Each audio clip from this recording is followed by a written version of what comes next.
This is Asinine Radio. This is the weekly music podcast where every week we get into a different band, different artist, and we listen to all of their records so that you do not have to.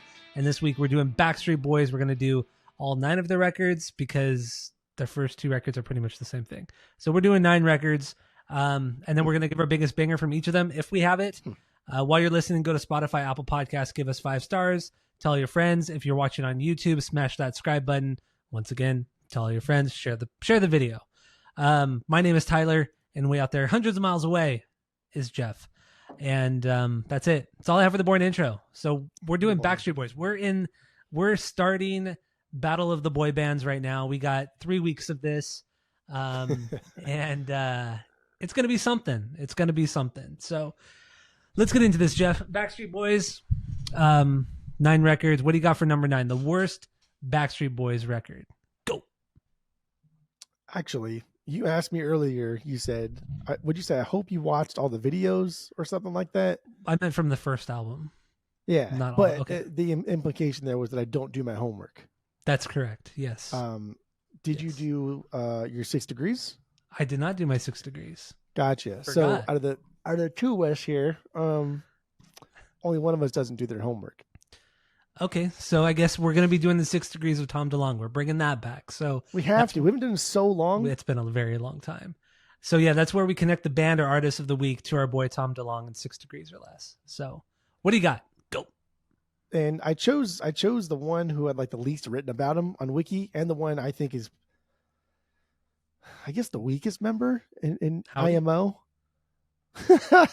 No, dude, Kevin Richardson. Really? No. Yeah. Dude left the band. Get out of here. I know, but he's like the patriarch of the group.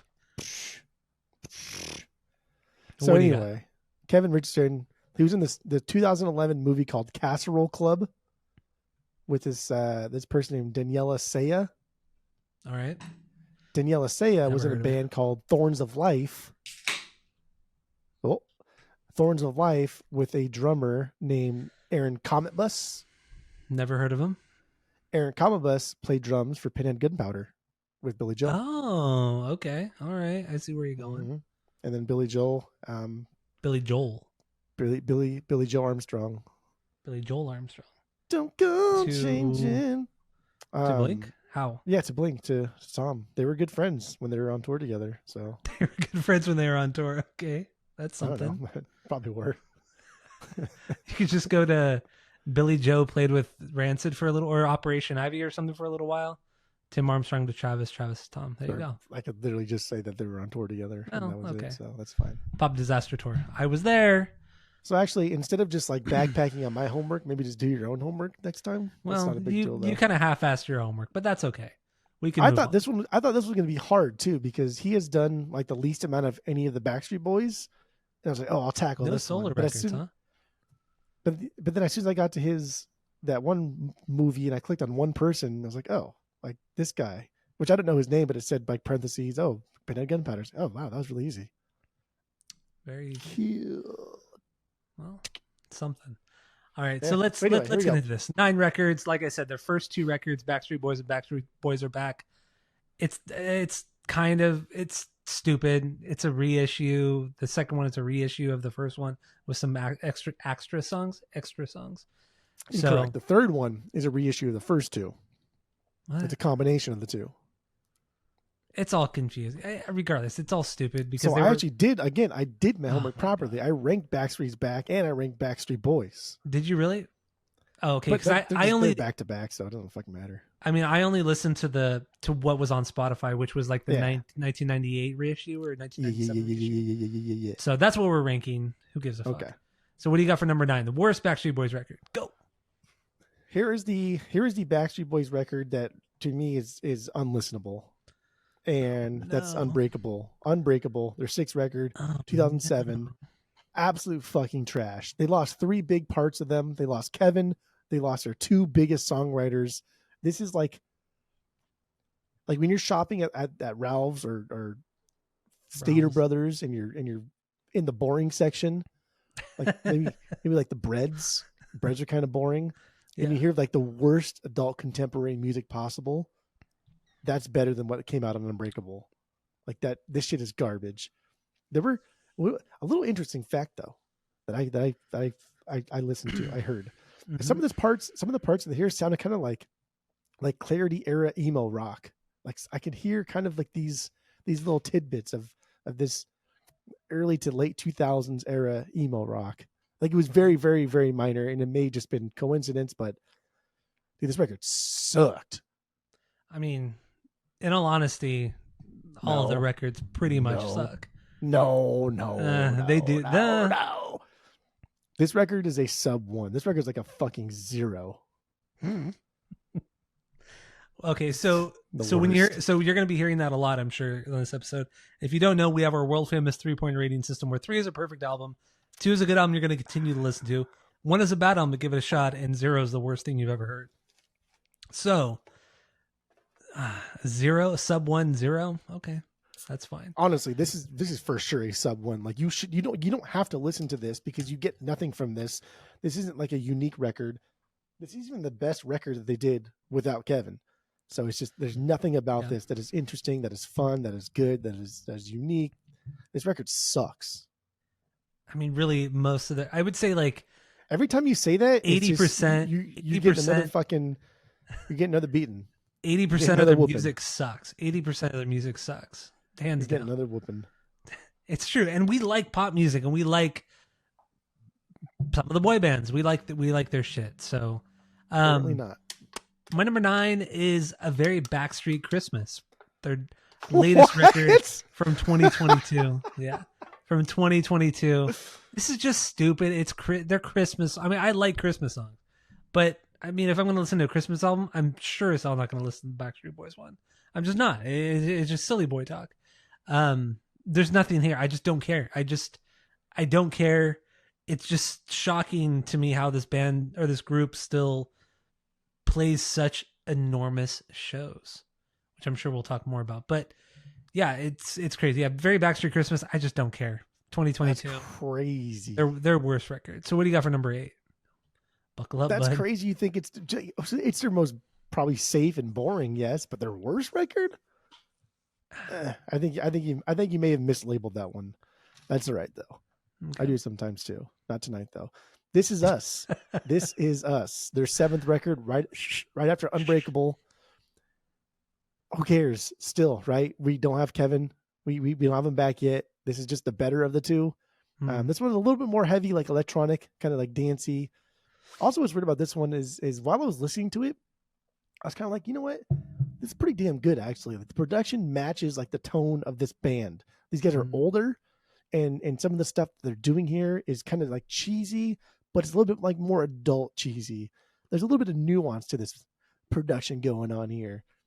But then like 3-4 songs deep, I was kind of like, you know what, dude? There's not one fucking track here that I remember about anything about other than it was sonically, it sounded nice. There was I wasn't toe tapping, wasn't finger snapping. Nothing about this record was great. And for these guys, I mean, these guys just they have good music. They really do. And at the very least, it's at least enjoyable because it's somewhat catchy. These 2 records are garbage. I don't even think I call this a 1 because Kevin's not in this, and I don't give a fuck. Sub 1. This is sub 1. All right.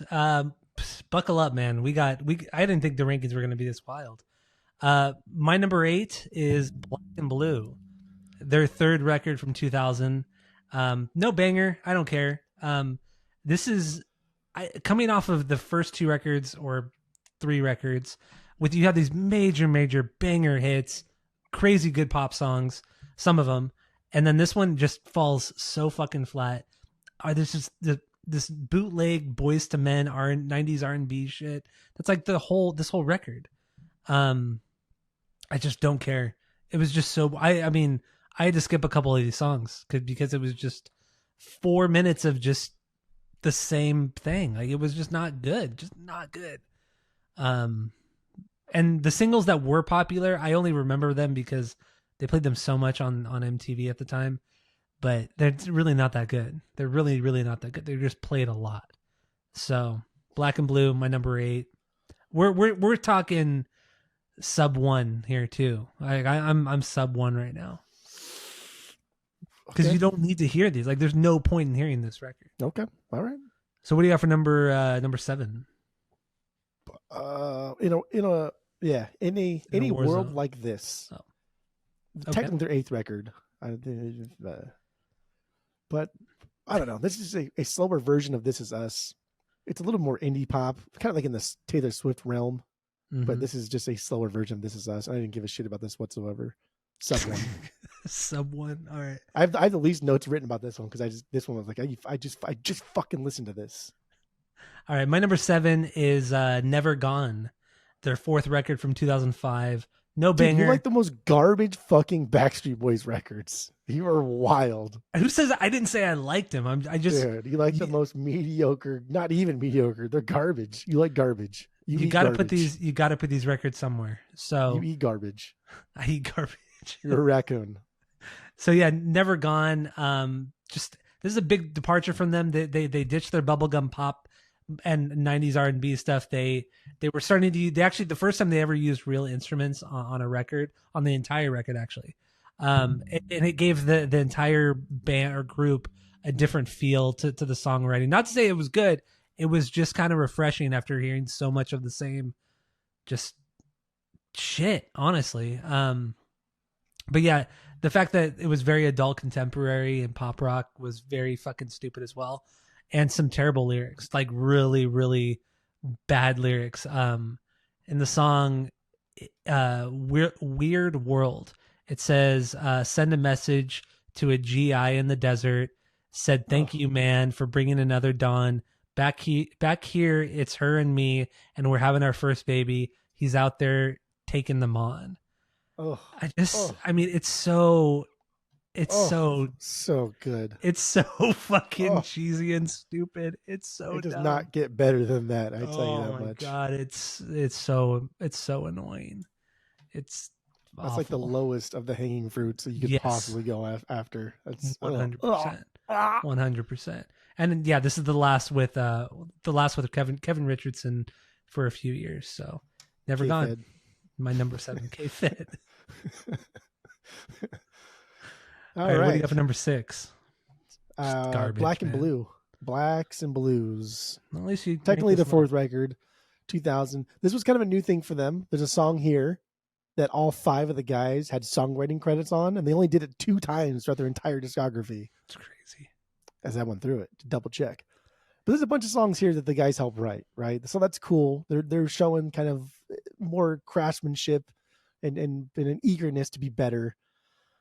And it doesn't really do anything for me because this record fucking sucks, dude. This record is fucking boring. The only reason why it's even up here is because Shape of My Heart is just a better song than everything else from my previous 3.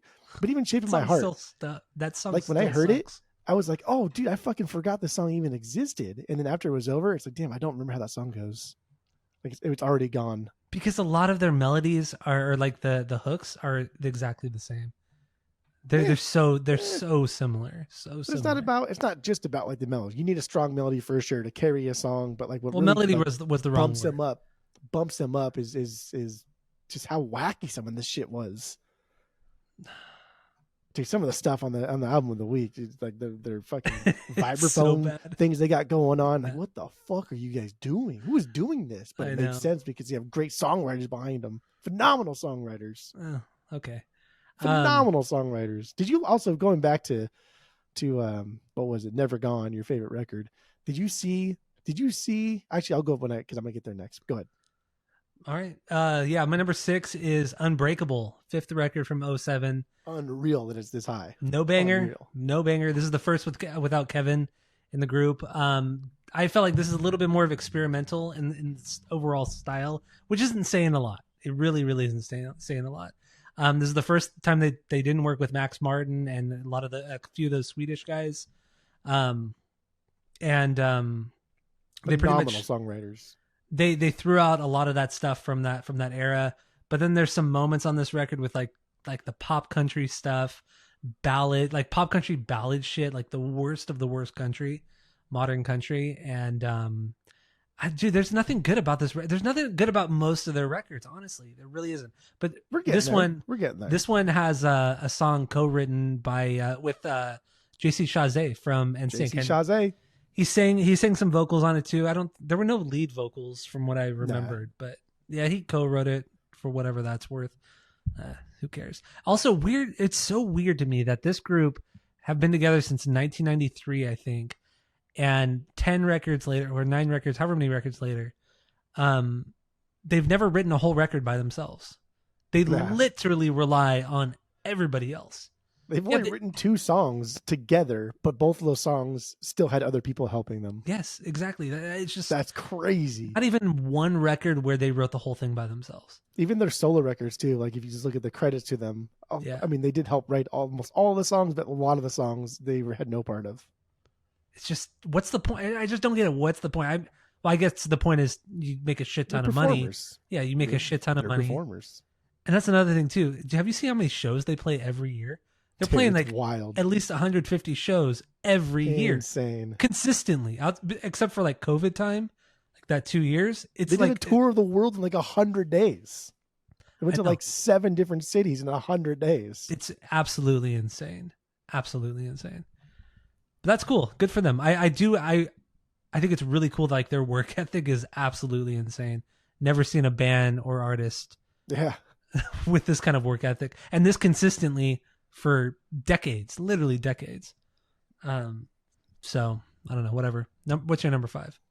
Number 5, Never Gone, Never Nude, Never Gone. The 5th record, actually, technically the 5th record from 2005. Mm-hmm. Look at that, 5 on 5. Something. This one was cool because this is kind of like a rock album. If the singing and the melodies weren't so pop, like this is like a rock album.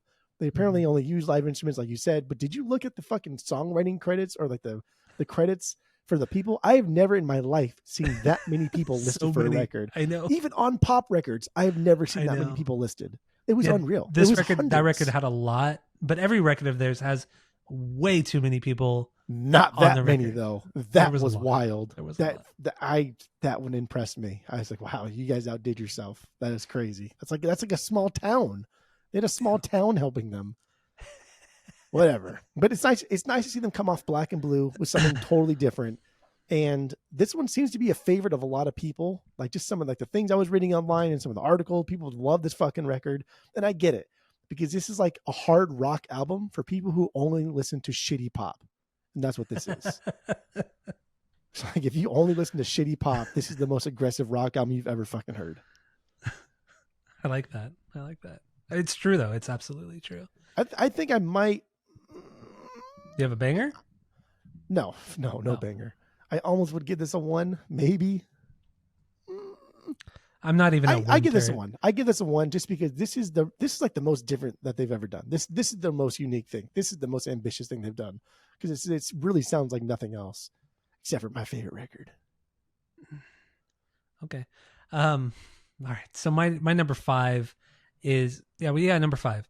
In a World Like This. This is their 7th record from 2013. Their first independent release. They mixed it up a little bit. They threw in some of the adult contemporary stuff with like the Euro dance kind of music that they're kind of known for, especially. And then also at this time, there's a lot of that very specific like Euro dance music, not in the same vein as like Kesha and stuff like that, but it's, you know what I'm talking about? From like 2007 to 2015, there's like this very Euro dance style that was very popular in pop music. And that's what you get here. And also I feel like in this record, they expanded themselves a little bit more vocally, singing in a little bit higher register, some like almost falsetto kind of stuff that they were never really doing much before, if ever, especially in the early records. They never went too crazy vocally. Their voice were already high enough. Like how annoying would be to hear Nick Carter go like doing this kind of shit. It was so fucking obnoxious. That was good. But so I give him some credit for that, but overall it's not a great record. No credit for that. It's garbage. Take away credit for that. Take away credit for that. There's some dumb songs. Stinker is Feels Like Home, just a modern trash country ballad. It's terrible. Absolutely terrible. So yeah, In a World Like This is my number 5. Still, I'm not even at the 1 out of 3 yet. It's not worth listening to. None of this is worth listening to yet. So what do you got for number 4? Christmas, a very Backstreet Christmas. I forgot you haven't said that yet.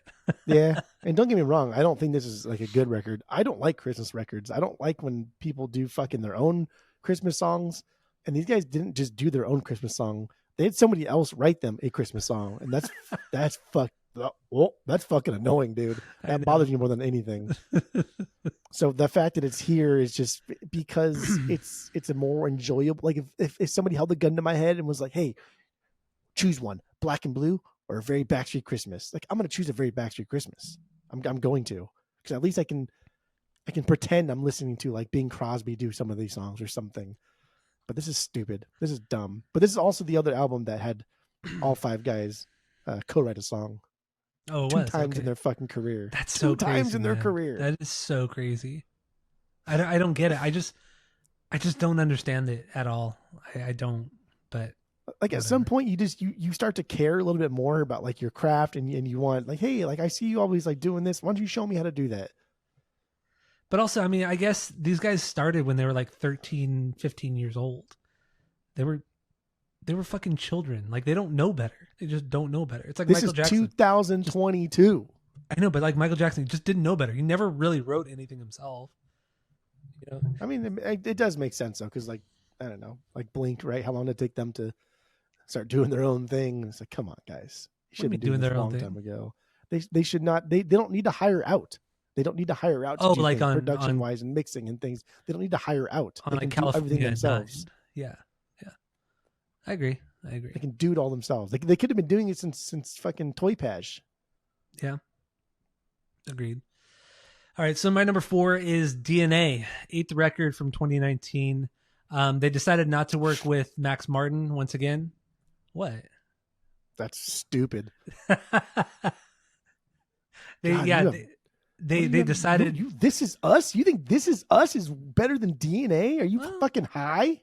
Are you dumb? Yeah, so this has more of like the more modern Euro dance pop stuff. I hear some like Ed Sheeran in here as well. Like they're really going with the what's popular in music at that time, and you hear it so much on this. There's some of that, I don't want to say not reggaeton, but there's a certain like type of beat that's a little bit more subdued in the mix, but it's, I don't know, I can't even explain it, but it's so much, it's so representative of the time in 2018, 2019. Did I say that right? Representative. There we go. So the representative from California has the floor. I just don't really care. DNA, I would say, I would throw this at a 1. I would throw this at a 1 out of 3. You're wild. Not good, but listen to it once. Not good, but listen to it once. You're about to get humbled. Okay. What do you got for number 3? Kids say. Number 3, technically they're 4 because I did all the albums. So Millennium. Yeah, Millennium. Okay. Not Millennium, Millennium. Okay. Because Millennium is better. Millennium, their 3rd record, 99. So hold on there, dude. This record has some incredible songs on here that are just to be as cheesy as possible, that are larger than life, right? Yeah. Like, it is unfucking real how amazing of a song Larger Than Life is. I Want It That Way. Show Me the Meaning of Being Lonely. Like, it is good. It's good. It's good. That's it. That is fucking it. I know. Like, how fast this record tapers off and just becomes like boring and bullshit is incredible. Yeah. And it's a long record too. Yeah. It's too much. Every fucking song on this record is just, besides those 3, and even like Show Me the Meaning of Being Lonely, it's not a beyond banger. It's a good song. I don't even know if it's a banger. It's a good song. It's a decent ballad. That's what it is. Yeah. It's just, god damn, dude. It tapers off so fucking fast into just bullshit, and it's incredible. So that's why this one's so high, because like, I'm not going to put a record that has Larger Than Life and I Want It That Way lower than this, but this like barely deserves to even be here. It's just, these stupid R&B infused like pop records are just, they're concerning to me, because it's just dumb. It's dumb. And it's just like, who are you tricking? It's dumb. Who are you tricking? Are you tricking the people that don't listen to R&B to think that they do listen to R&B? Are you trying to trick the people that do listen to R&B to like trick them into thinking that this is R&B? This is fucking garbage. It's here to trick teen girls, white teen girls. That's who they're tricking. That's really what this music is. I mean, that's who bought all these records. I mean, Millennium is also my number 3. How in the fucking shit do you think This Is Us is fucking like top tier Backstreet Boys? Are you high? Are you kidding me? Whatever. So yeah, Millennium. Because it's fucking electronic and it sounds like Aqua, and then that's why. Not like Aqua. Stupid. Okay, we're talking about Millennium. I don't care. Again, yeah, I agree with you. The three songs mainly, I Want It That Way and Larger Than Life. Those are beyond bangers. Larger Than Life is their best song, hands down. They did not make a better song than Larger Than Life. It's so good. It's so awful too at the same time. But yeah, it's just garbage knockoff Boys to Men. That's really what they are. This entire band is knockoff Boys. Backstreet Boys is better than Boys to Men. Get the fuck out of here. You're high. What is going on with you tonight? What is happening? What is crazy? How you don't listen to Boys to Men? Get the fuck out of here. I listened to Boys to Men all the time when I was a kid. Yeah, exactly. Oh yeah, I'm sure. The time. I'm sure the kid over here who talks about corn and fucking Limp Bizkit his entire life listened to Boys to Men. My mom liked. You still listen to Boys to Men? It's fucking Renee, and it pisses me off because I fucking hated that band then, and I hate that band now. That shit sucks, and I don't like it. This is not a boot like Boys to Men. I'm not saying I like Boys to Men. Backstreet Boys. I'm not saying I like Boys to Men, but there are the Backstreet Boys. I know you're lying through your teeth. Backstreet Boys' R&B music is straight up knockoff bootleg. It is not bootleg Boys to Men at all. You've never listened to Boys to Men. I listen to it all the time. My mom used to listen to Boys to Men all the time. We had their CDs, all that kind of shit. I even saw them. I did see them once, and I saw them perform live once. I did. What, like 8 years old? Okay, I was like 8 years old. I was like 8 years old. Fuck you out of here. Yeah. Nah. Boys to Men. Boys to Men, Coolio, Boys to Men, TLC, Montel Jordan. That's who I saw. Oh, and Coolio was there, I think. Coolio was there. I don't know. Sounds like a Coolio show. That's who I saw when I was like 8. First concert ever. Anyway, Millennium. Oh, also, what I didn't know until this week was that Baby One More Time by Britney Spears was released just before this record was. And it was so fucked up, but at the end of the first run of the Baby One More Time CDs, as like a bonus song or a secret track at the end of that CD were previews of 3 of the songs from this Millennium CD. And Britney Spears was upset about it. She didn't want it, but she has no fucking control over her life. First of all, fucking you don't even write none of your songs anyway, so get out of here. Too. And second of all, who do you think wrote Baby One More Time? Exactly. The guy who fucking wrote most of the Backstreet Boys songs. Get the fuck out of here. BS. BSB, BS. So, yeah, Millennium, outside of those 3 singles, the album fucking sucks. And really, it's only as high as it is because Larger Than Life and I Want It That Way are just, I Want It That Way? Yeah, because I won't let that away. See, I disagree. I think I Want It That Way is better. No. Larger Than Life is better for sure. I think you've lost all credibility in this entire episode when you. I think you're just fucking stupid. So fucking high. But yeah, This Is Us. I can't wait to fucking talk about. What do you got for number 2? Go. So here's where it's gonna get. Here's where it's gonna get dicey. Okay. So stupid. Here we go. Because we are ranking records. We are ranking which record overall is better than each other and how we're going to rank these things.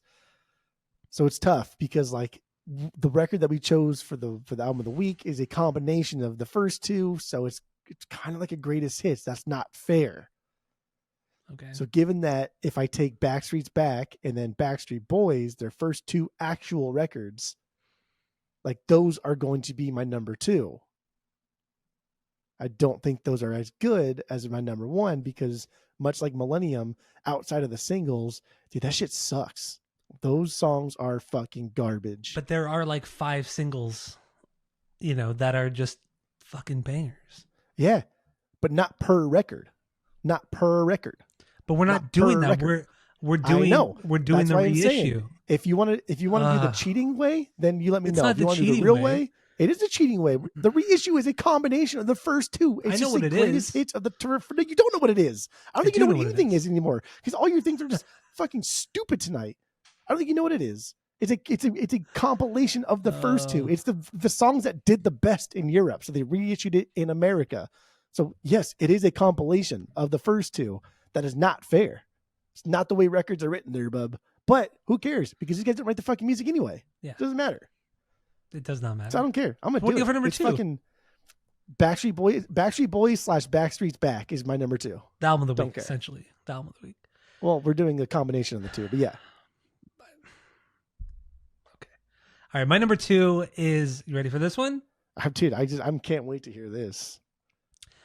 This Is Us. 6th record from 2009. No banger. I don't care. So dumb. I don't care. No banger. But that one was fun. I don't think it was great. This is like I would give this I give it a 1.5 out of 3. It's just because you think you like this electro pop fucking thing. I do. Like, oh, I'm gonna pretend this is awkward. This is not even their best electro pop record. Get the fuck out of here. I think nostalgia hit me hard when I listened to this record, because it came out at a time when like a G6 had come out. There was this very like Euro dance beat kind of style, kind of dominating pop music at the time. And we were 22 years old, between 20 and 22 years old. Dude, we would go out to bars and clubs, and this kind of music would play. Like, it just reminds me, it's strictly all nostalgia. That's what it comes down to. Max Martin comes back for a few of the songs. Yeah, but this record sucks. No, it's fucking not good. It just sounds a lot hits, but it's still fucking terrible. But that's it why sounds like better songs. It sounds like amazing songs, but this is not an amazing fucking record. I enjoyed it. It was fun. It was a fun listen through. Not great silly. by any You're means. 1.5. It's still it's a 1.5 out of 3. Who cares? It's not that great, but it was just fun. And the only reason why it sits higher than Millennium is because there's no stinker on this. It's consistently just fun, but it doesn't have the big 2 bangers off of Millennium. So like, but you it's had consistently to choose better. one record for the rest of your life. You're over Millennium and this. You're gonna choose fucking this. I would choose this. No, you're a liar. Because with Millennium, I'm only having fun for 8 minutes. With this, I'm having fun for 40 minutes. So you would rather have 45 minutes. You would rather have 40 minutes of like, that was okay. Then like 35 minutes of that sucked. But with 8 minutes of fucking superiority, the greatest thing ever. In this case, dude, you're just like, you just ride that line, dude. You just fucking get on that fence and just don't ever get off, dude. Just right in the fucking middle. Get off. Good Lord. You would choose a lifetime of mediocrity than like going below that, but with peaks. You just don't like the peaks and valleys. So you like because you're boring. That's like boring. The shit part of it outweighs the greatness, the peaks. No, it doesn't at all, because those are some of the greatest pop songs that ever fucking happened. Now you're just being stubborn and like, I'm gonna defend my shitty fucking decision, even though I don't ever take back my fucking rankings. You know what? Terrible. I don't These are some of the worst rankings you've ever rules. had. I'm very upset about them. So what do you got for number 1? I'm very upset about your shitty rankings. That's fine.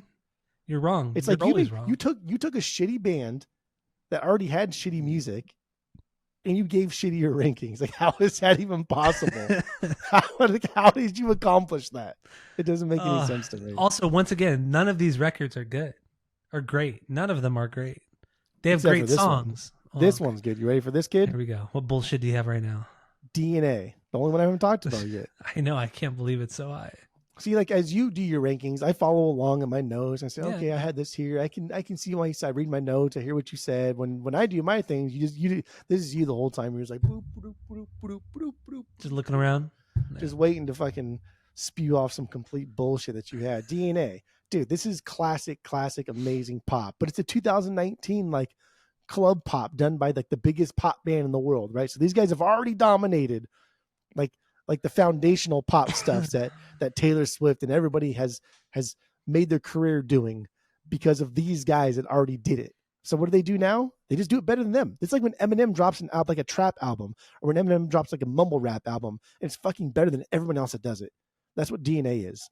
This is like the Weeknd style music, but it's just more boy bandish. And the Weeknd drops some like fucking cool ass music, but like this is just boy bandish, and it's just. Oh, it's also kind of funny too because Max Martin also worked with The Weeknd a lot too. Oh, did he really? Oh, I didn't. Yeah. Know that. Okay. Dude, but like, Don't Go Breaking My Heart, fucking Chances. These are incredible pop songs. These are incredible pop songs that honestly rival, not Larger Than Life or I Want It That Way, but rival some of the stuff from like the album of the week. They really do. This is an incredible pop album. Like through and through, front to back, this is their best record. by far. Like, it's not even fucking close. Not even close. And that's a fact. And this is one of those times that you never do it. I'm gonna say it again. This is one of those times you should go back and re-listen to this one when you're not being such a stick in the mud. Maybe you'll have a little more fun the next time you listen to this one. I mean, normally I would go back and listen to it, but even though you're speaking so highly of it, I know it's not a good record. I really know it's not a good record because you ranked one of their shittiest, most boring records. Yeah, but you listen to boom, boom, boom, boom, boom, boom, and all you did was complain about, I hate this one, I hate this one, I hate this one. So did you. You did the no, same not thing. all of them. Not all of them. Yes, when we were texting, you're like, oh, this is like some absolute fucking bullshit. I can't believe that they put out this kind of music. I skipped these songs. But then when you were here, bullshit, I was like, holy. But then when you were here in person, now you're lying. You're lying. You're just lying. I'm not lying. That's exactly what you did.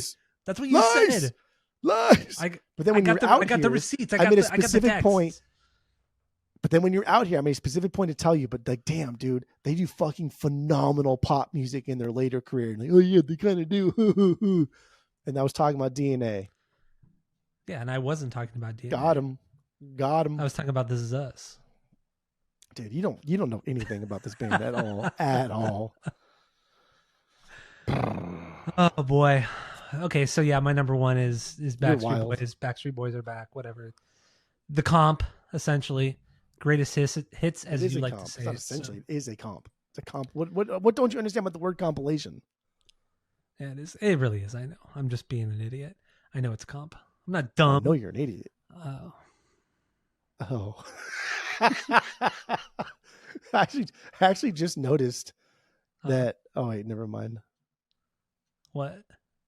Because it's the same cover for Backstreet Boys and Backstreet's Back, the compilation and their second record. They just took out the words Backstreet's Back. It's so lazy. It's so lazy.